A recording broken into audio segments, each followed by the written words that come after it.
Hey guys, this is John, and I'm playing f3, king f2 in a 15+2 game on leechess.org.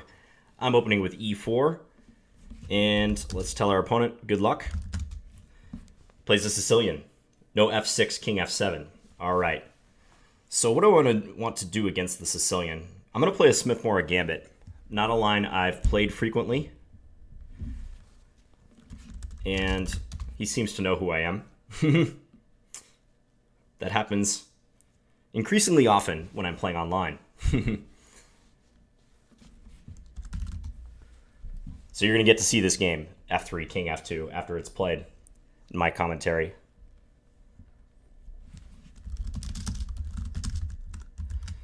And as always, I post the video immediately after it's played. I don't often wait around to post videos.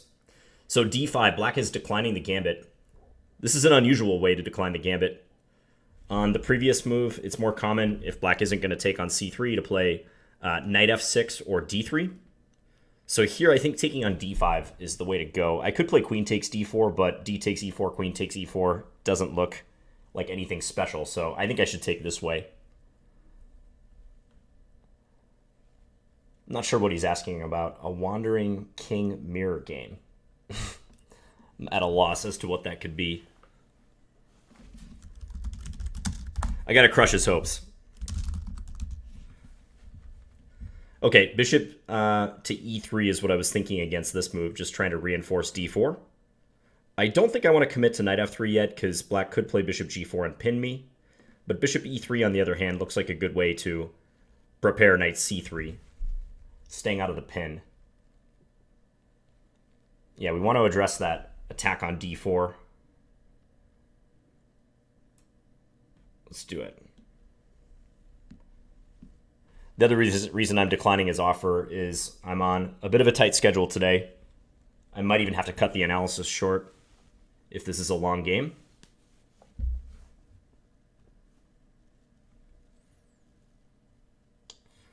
So he could play e6 so that after knight c3, bishop b4 will pin the knight. That's a logical way of continuing. A lot of players do like to develop that light square bishop out aggressively, though. And he's going to play aggressively, attacking in the center. I'll probably still play knight c3. I don't see a big reason not to play this move. Yeah, let's do it. And then after bishop b4, I think I'll play knight f3 then. And defend the pawn on d4. I know that black can play bishop g4 in that case, but let's say knight f3, bishop g4, bishop e2. I'm ready to castle at that stage. E takes d4. I could even ignore the attack and just castle there, because there is a pin on the queen on d5. What if knight f3, e takes d4 right away? I mean, I can always play knight takes d4, but there are some trades in the center.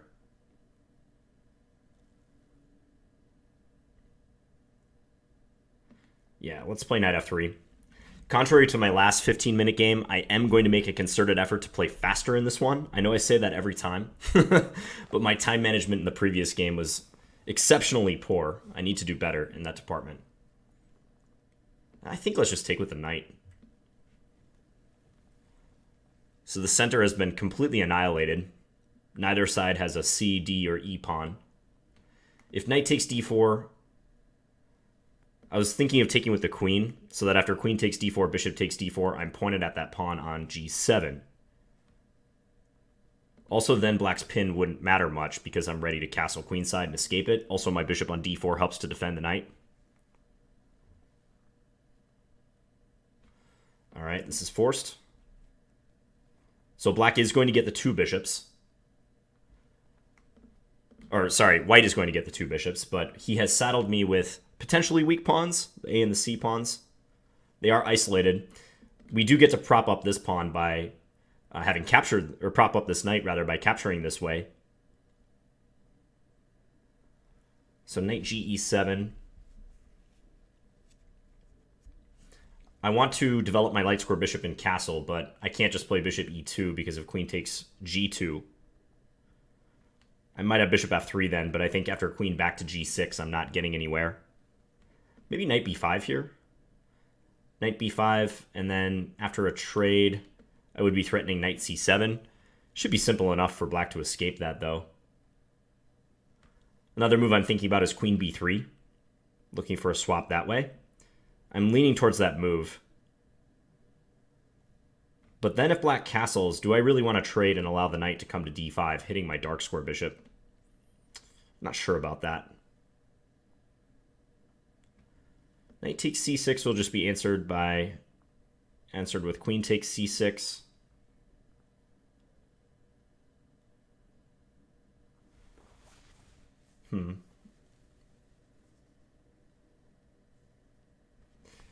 Queen b3, let's say castles, bishop c4, queen takes g2, maybe castles queenside. It's a pretty crazy idea, but maybe I could play in gambit style like that. Queen b3, castles, bishop c4, queen takes g2, castles queenside. Huh. Is knight a5, however. Then I have bishop takes f7 maybe, though. King h8. It's getting complex. I don't fully trust that line either. All right, let's try queen b3. My opponent is explaining his logic in the chat.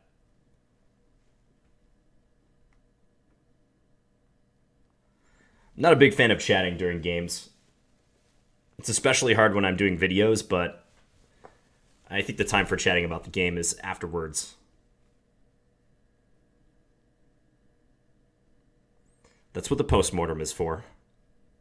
Then you can get all your comments out of your system.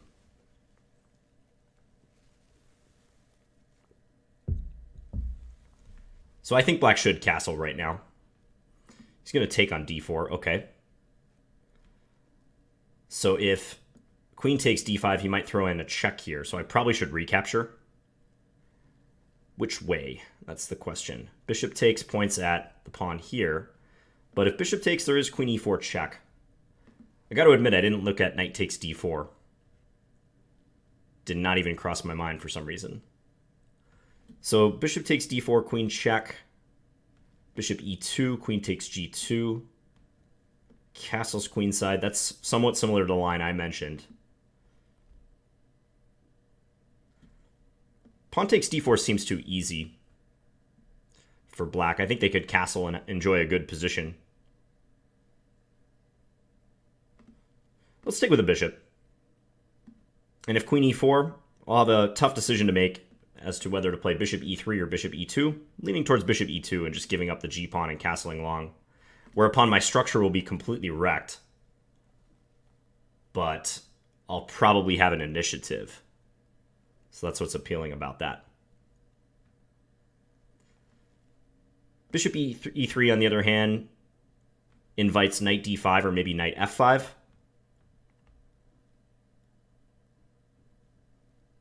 Yeah, I don't especially like that. Although it wouldn't be devastating, I see ways I can combat that. But bishop e2. Bishop e2, queen takes g2, castles. Let's say queen g5 check. Bishop e3. Maybe king b1. Maybe I want to play king b1 there. Okay. We're playing a Smith-Morra game after all. And since I wasn't able to gambit a pawn earlier, maybe I can do a delayed Smith-Morra Gambit. Gambiting the g-pawn. Yeah, I'm not going to be winning any pawn structure awards if black does decide to take here. But I hope my piece activity will compensate.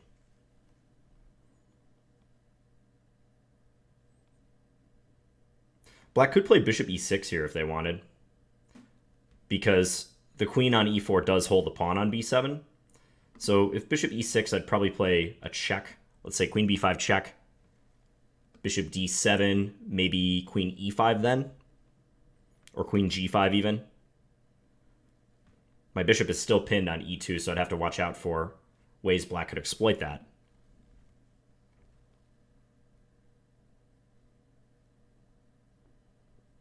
Queen takes g2, definitely the major test of my idea, though. Black might decide that it's not worth the effort, though, and just castle, get their king to safety. Okay, bishop e6 is played. So check on b5 or something else. Check on a4 doesn't make much sense. I think check on b5 is almost forced here. So yeah, let's go with this. Maybe they'll block with the knight. Nope, block with the bishop. So what if I play queen d3 now?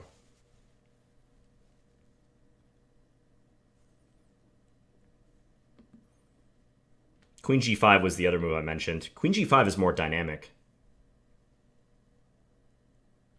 Then black will obviously not castle kingside and get mated on g7. So queen g5 maybe castles queenside. And then I would like to get castled myself. So f3, something along those lines.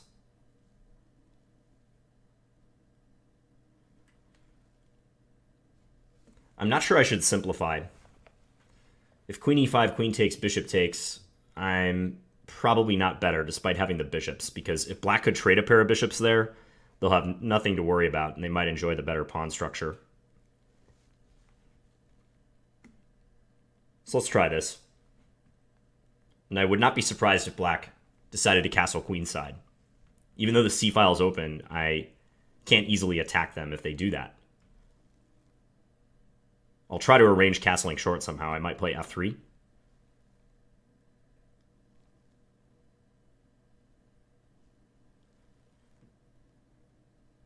A7 is hanging if they do go queenside.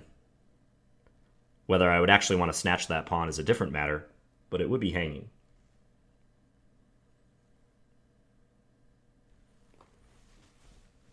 If f6, queen takes g7, then castles queenside? What's up there?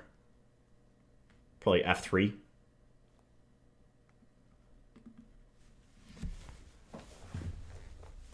Messy position. I'm curious where I misplayed the opening, because just scrolling back through it, I feel like white should have some edge in the Alapin Sicilian, c3 Sicilian-like position that was produced, but I don't know exactly how. Maybe knight f3 was better than bishop e3. I was intent on avoiding the pin, but it's possible knight f3, bishop g4, bishop e2 was fine here.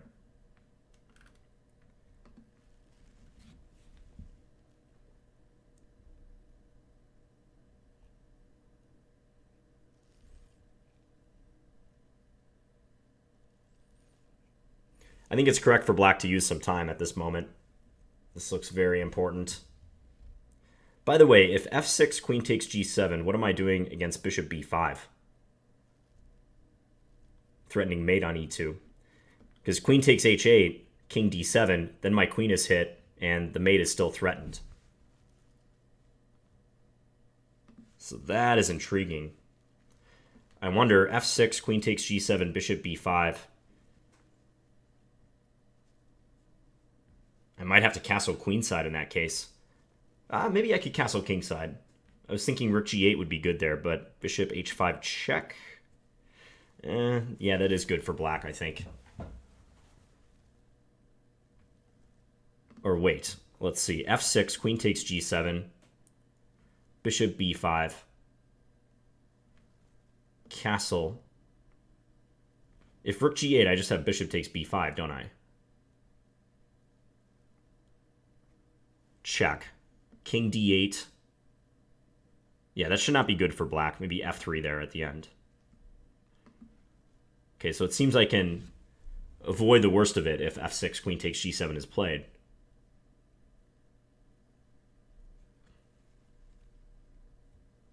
I'm glad my opponent's thinking, because it's giving me a chance to parse this complex position as well.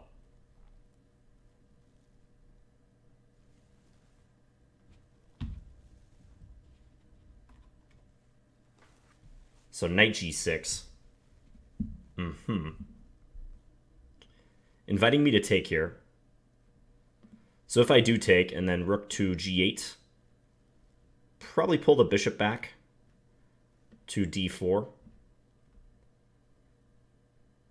What would I be afraid of there? Knight f4? Knight f4, queen takes g8, King e7. Again, it's another one of these ideas, giving up the queen. That is scary. I could also play f3 here. Throw in this move, or even castle. I could castle right now. Queen takes e2, put a rook on e1. But if I castle, black gets a chance to castle. Get their king to safety on the king side.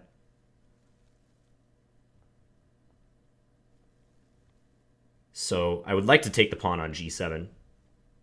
Keep their king in the center. So bishop takes g7, rook g8.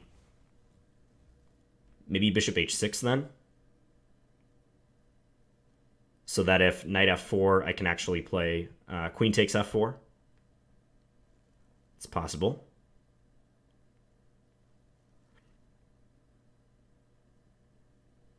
So bishop takes g7, rook g8, bishop h6.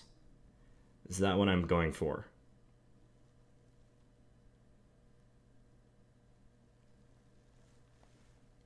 I'm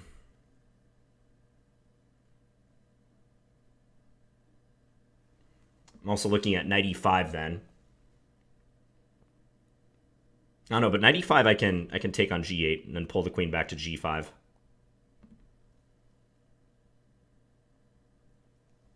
Okay, let's do it. Principled.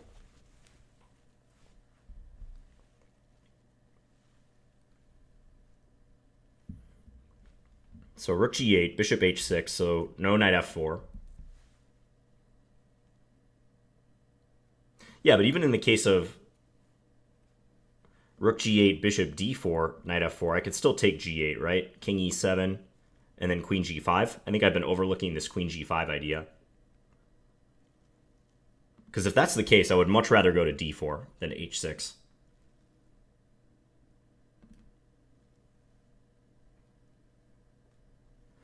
Maybe black will simply play after rook to g8 and then the bishop moves, maybe knight back to e7 to try to get at the pawn on g2. And again, I think in that case, I'd rather have the bishop be on d4. Rook g8, bishop d4, knight e7, hitting the queen. So let's say queen e3. That way, if queen takes e3, bishop takes e3, rook takes g2, I have bishop f3, hitting the rook, hitting the pawn on b7. I'm winning a pawn in that case.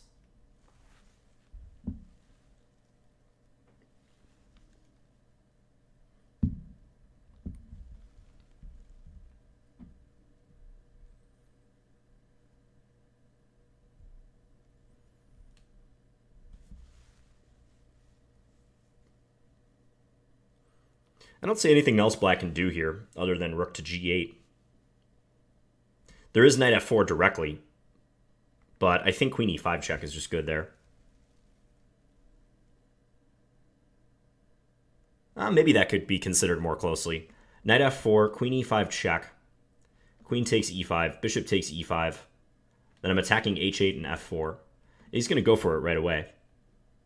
I didn't pay this much attention because I thought that this would just take care of everything, but let's try to predict how this would go. Check, take g2, king f1, rook g8. I can play bishop g3, trying to trap the knight. Yeah, at the very least, that should give black some practical problems getting the knight out. Castling would not be good here, I don't believe, because black can take on e2 with check. So yeah, let's bail here. Queen e5 check.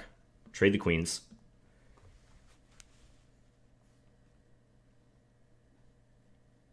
And I'm predicting knight takes g2, king f1, rook g8 after that.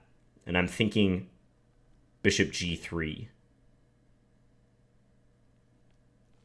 He can bring the bishop into h3 to terrorize my king, though, admittedly. I have to be aware of that possibility. What about king d2 here, just connecting the rooks? Then if rook g8, rook g1, I can place him in a pin, but he's ready to castle then. That's what's unpleasant about that. So if I go king f1, rook g8, let's have something in mind. Bishop g3 may not be necessary. Maybe rook g1. Rook g1, then bishop h3. Bishop b5 check. King e7, though. King e7 can be played.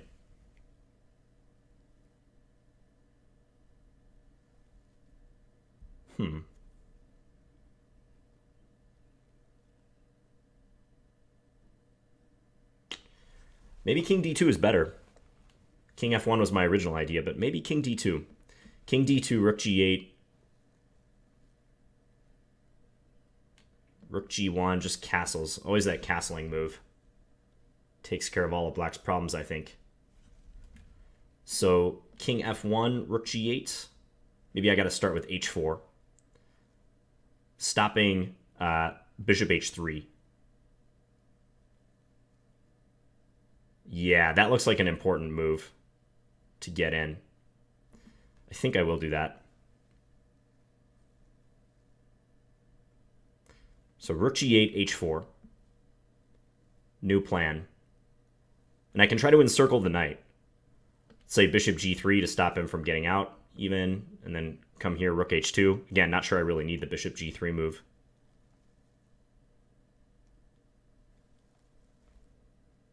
Let's do this.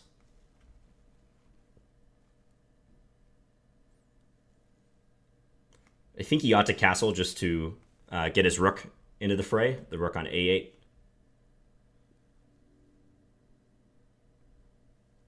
So if castles, rook h2,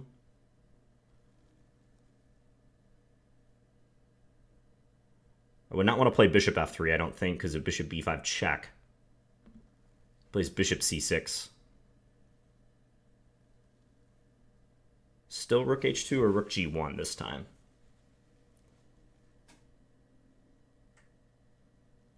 Or even f3. f3 allows the knight out this way. Probably don't want to play that.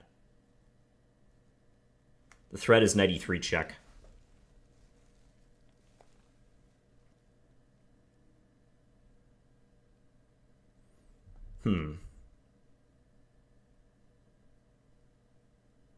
Let's play rook h2. Maybe after castles I should play rook d1. Because I'm worried the rook will make an appearance on the d2 square. Yeah, and he plays this. Because if bishop g3, trying to trap that piece, then rook d2 is just in time to mess up my idea. Also, bishop c4 is possible. Attacking f7.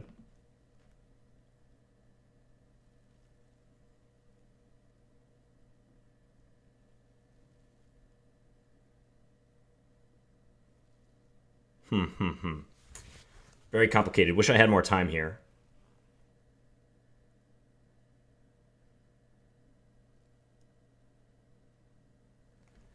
Bishop d4 is going to let this guy out. Rook d1 is a safe and sound move, but I really feel that move is not best.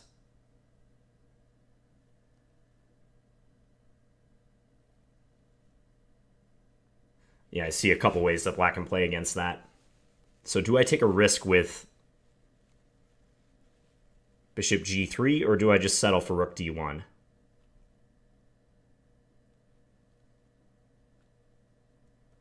Hate to settle, but I might have to. In view of some of the stuff I'm calculating.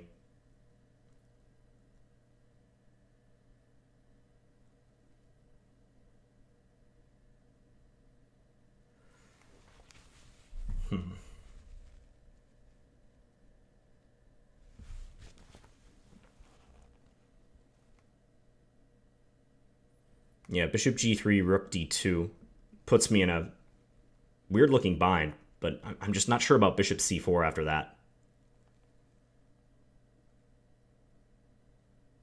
Something feels wrong about that position. I'm going to play rook d1. That's a line I'll definitely check, though, with the computer. I feel like I've just been calculating variations this entire game. It's been sharp right from the get-go. You're used to hearing me talk about general concepts a lot of times in these 15-minute games, trying to hit upon some instructive points. But in chess, there are games like this where you just have to calculate from move one, almost. wherever your opening book knowledge ends, the game can just plunge into complications, and then general considerations go out the window. It's all about who calculates better.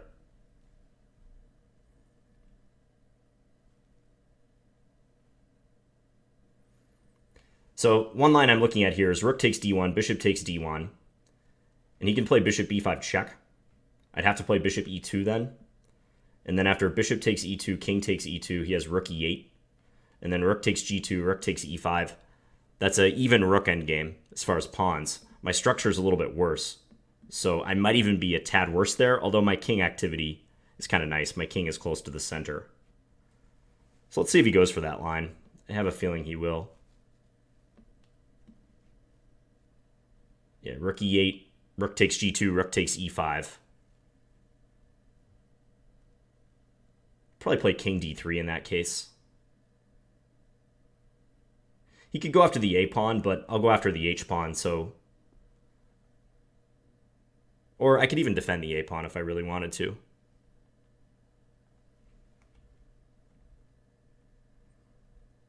Here I think he should play rook e8, because if he doesn't, I might play this bishop to g3 move, and then I really could be trapped.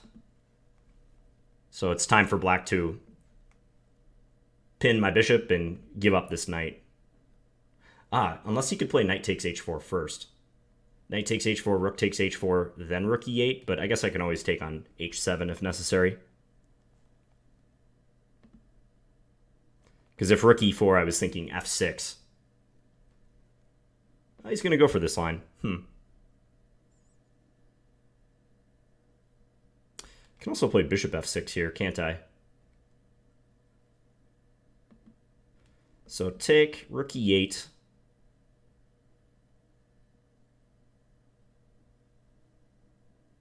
Maybe. Okay. Well, I'm going to take first of all. So rook e8, maybe f4, f6, rook h5 is a decent idea. And then trying to get my king up very quickly. I can't play rook e4, I don't think. Checking wouldn't achieve anything after, like, king d8, probably.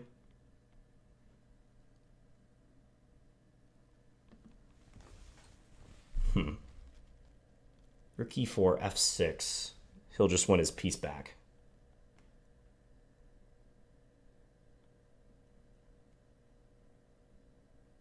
Okay, let's do this. Low on time, so gotta play it. I could even take, and then after take e5, play f5. That's intriguing as well. And then really quickly try to get my king up to e4. Rook takes h7, f takes e5, f5. I think with his counterplay, he should make a draw there, though. Rook h5 or takes. Let's try it. We'll risk it. Let's see what happens.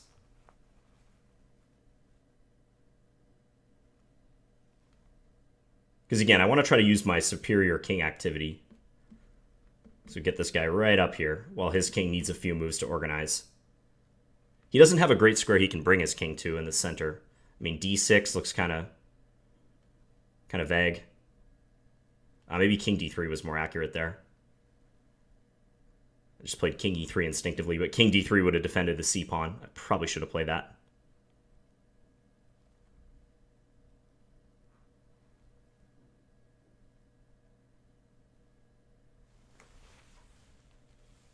Because if black goes too passive here, there's a legitimate chance they could lose. King d6, okay. So now I have rook h6 check in mind.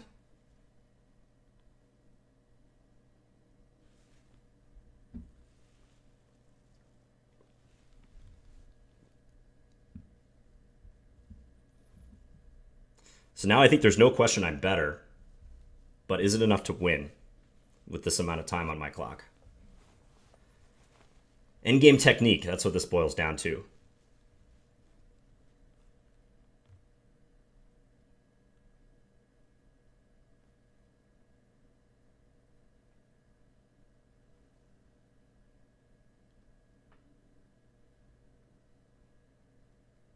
So next I'm going to try to check. If he plays rook f6 blocking, I'll go to h7 and attack the pawns on the 7th rank. So he's got these two moves to think about. Not easy to decide which one to allow. Because rook h6 check, it would just win a pawn next. So I think he has to do something about that.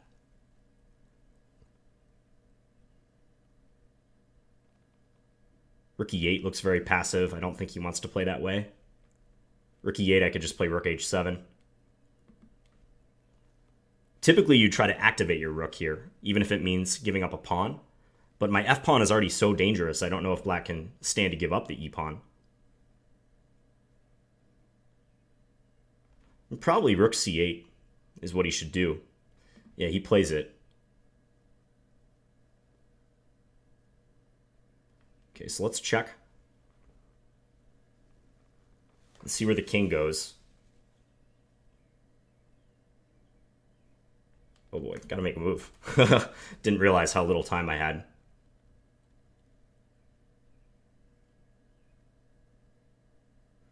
Got to make a move. He should check on c5 now, I think.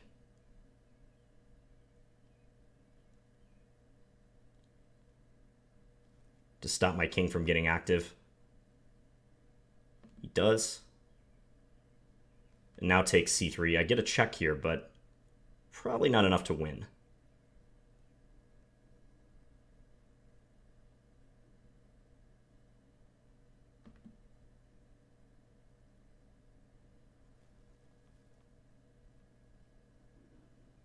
King f6. Let's take this. And now rook a3 looks like a good move. Rook a3 ought to hold. Yeah. Because now I have to go passive to defend this pawn, and he can win that pawn coming up.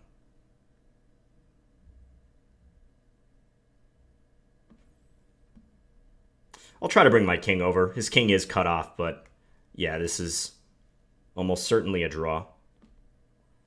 Let's bring this up.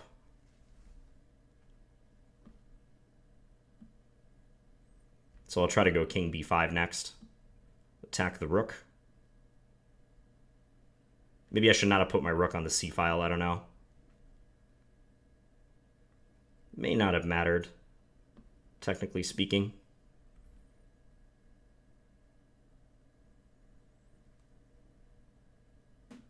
But yeah, he's going to get his king real close.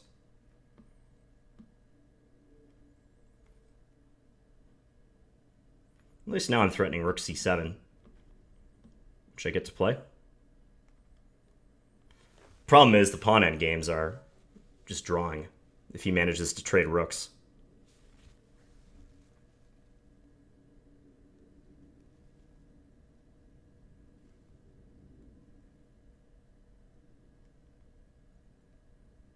Tough opponent, this guy. Plays well. 10 seconds for him.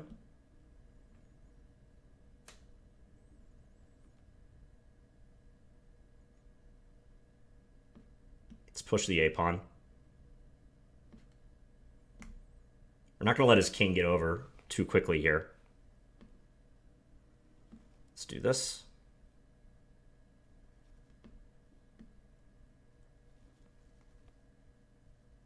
Okay, let's give let's make a waiting move. Give a check. Problem is I have no good moves here after.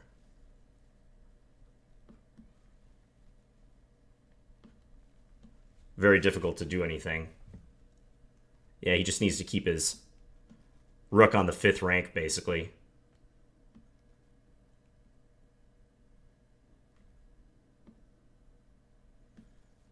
Now he can check me along the 6th rank. Yeah, he's just going to employ the uber defensive but good strategy of the keeping the king and the rook connected against a rook pawn. Now we'll take the draw. Okay, yeah, tense game. Very tense. At the end, I thought I had good chances to win, but I couldn't pressure him. I felt like in the position where I got my king up to e4, there might have been something, but he showed good skill in the rook endgame by activating his rook. Rook c8 was an important move. If he doesn't play that move, it feels like he's on the verge of losing, because of, again, the threats of rook h6 or rook h7. I don't know. My c-pawn turned out to be a big liability, didn't it? I could also play rook h7 here, but I just didn't think that would be enough to win after king f6. Probably similar to the game. Rook c5 was a nice move. If he takes on c3 right away, I can give a check and force him to the back rank. So throwing in rook c5 was accurate. Yeah, and after all this, it should just be a draw. Maybe even more accurate for him to throw in another check, just so his king doesn't get sidetracked. Actually, here he might be able to play rook f4. Because even though I can trade... he probably doesn't want to calculate that, though, in time pressure. But the point is, in a king plus rook pawn against king plus rook pawn position, all the defending side has to do is get their king here, and they draw, provided that the pawn isn't ready to promote. So yes, it's definitely a draw at this point. I think there was another important position shortly after the opening. Yeah, like right around here, I think this is... We're still in the opening technically, but the decision to play knight g6 or not looks key. I was speculating he might castle queenside here. Hard to say. Not happy with my opening play, though. Could have gone better. I think bishop e3 was the culprit, because the play seems almost forced after that. e5, I don't want to take on e5, so I do this instead. I get pinned. I need to complete my development. There's some trades. I felt like I was on the verge of trapping his knight, but always tactics got in my way. Like here, I was looking at bishop g3, but I didn't like rook d2. And given the amount of time I had, I didn't want to go into it. So we'll look at the opening. We'll look at positions like this, and whether I was worse out of the opening or whether I had compensation for, like giving up the g-pawn in certain cases. Black could have snatched on g2. And we'll also check the endgame, too. Let's decline that so I can go to the analysis board. Very accurate from both sides. Again, you guys can't really see down here, but I had 3 inaccuracies, 0 mistakes, 0 blunders for an 8 average centi-pawn loss. My opponent had 3 inaccuracies, 1 mistake, 0 blunders for a 7 average centi-pawn loss. So all things considered, yeah, quite accurate. Someone's talking about my collapse. Probably because of the time. So we get this Smith-Morra Gambit. Take on d4 and then c3. But black decided not to play ball. They played d5 instead, which is a legitimate move. As I was explaining, I see knight f6 or d3 more often as ways to decline the gambit. So takes, queen takes, pawn takes, knight c6. And let's just check the opening explorer. Make sure I've got the database correct. Yeah, master's database. Yes, so knight f3 is the more popular move here by a factor of 10. Bishop e3. White scores about the same as knight f3, but I suspect knight f3 is just a better move. How would it go in that case? Knight f3, I was worried about bishop g4, bishop e2. One point here is that black cannot win d4, because if they do this, there's bishop takes c6 check, removing the defender. So, yeah, bishop e3, on the other hand, leads to all this forcing play, and I didn't like my position. It almost felt like I was fighting out of a hole here, a development hole. Yeah, knight f3, got to defend the center. Take, take. Black took on c3. Maybe they can wait to do that and play knight e7 first.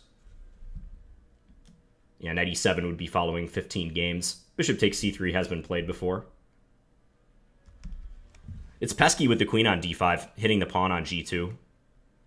Like if knight e7, I need to play some move or develop the bishop and gambit the pawn, but that never really seems good.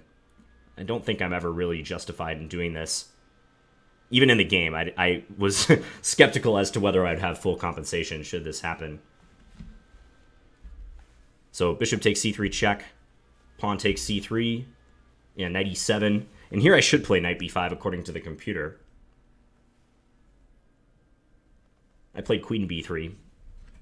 What didn't I like about knight b5? Because I mentioned this move. Yeah, I thought black could just castle. And maybe I get more out of this than I thought I would. I just thought rook b8 here. Black is a bit bottled up. In view of the troubles I had with black's queen, maybe I should have gone for something like this. So queen b3, knight takes d4. Yeah, not a move I really thought about much. I think, more so looking at that queen e4 move, or castles. Castles was the move I was really looking at. Because if black allows me to be the one to trade on d5, then I have to think about the defense of e3 and c3.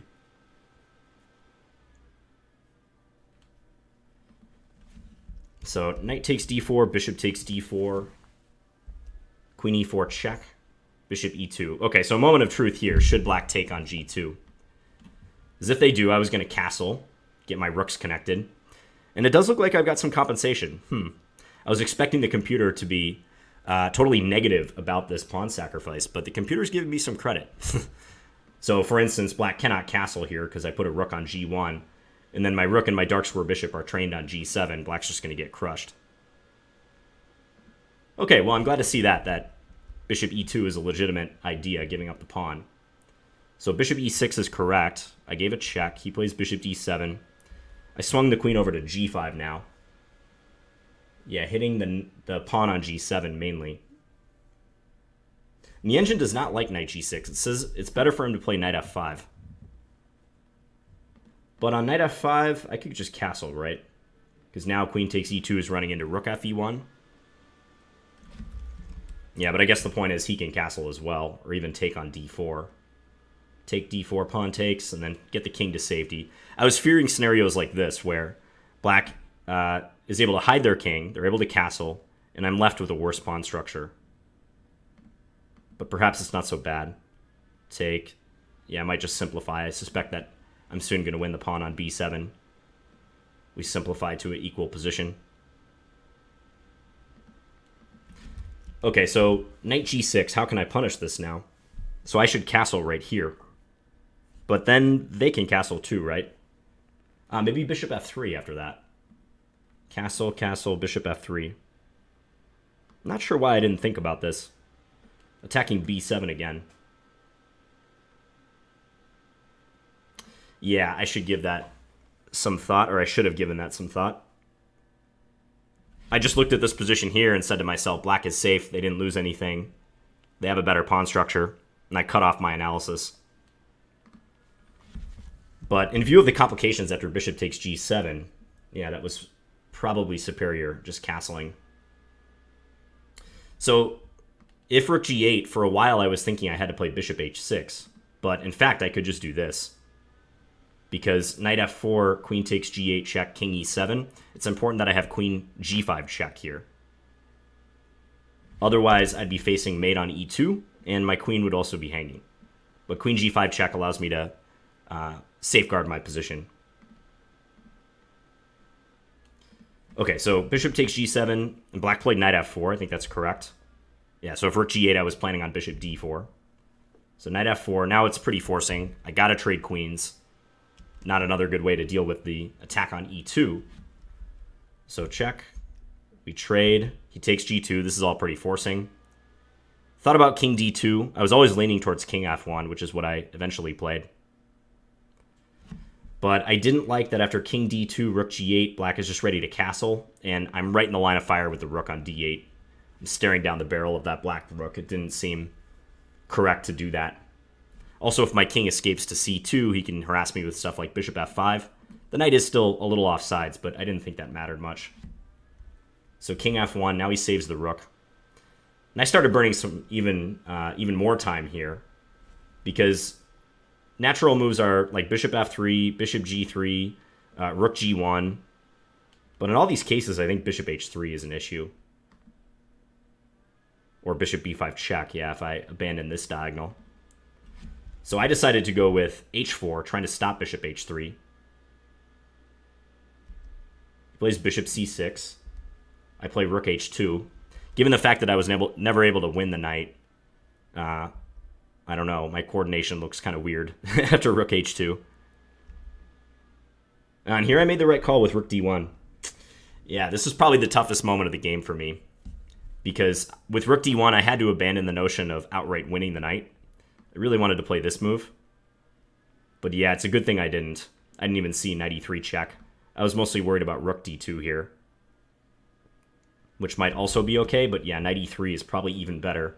Point being that if takes, there's rook takes g3, and you can see my structural issues quite clearly here. So rook d1 simplifying was prudent. Yeah, trade, bishop e5 check. I think this is all pretty equal. I would have played rook e8 if I were black here. I think knight takes h4 was a little too fancy. Yeah, computer agrees. Knight takes h4. So should rook e8 be played, I don't have any choice. I can't even play f4 here because the knight takes f4 check. So I have to take. And if anyone's better here, it's probably black, but I don't think the weakness of these pawns really matter. It's probably just a dead draw. I have slightly better king activity, a rook that can come to g7. This is fine. Knight takes h4 on the other hand. Yeah, now this gets interesting. I just didn't have a lot of time to figure this out. But I saw this idea, f4, f6. And even here, I can bring the king up. That's pretty cool. King e3, and if take, I assume same idea, push f5. And even though I'm not winning the h-pawn, what matters is the f-pawn, and the fact that I'm probably ready to play f6 soon. This still might be in the drawing zone for black, but yeah, even here, up a full pawn, black has to be quite careful. Full pawn and a rook ending because of my activity.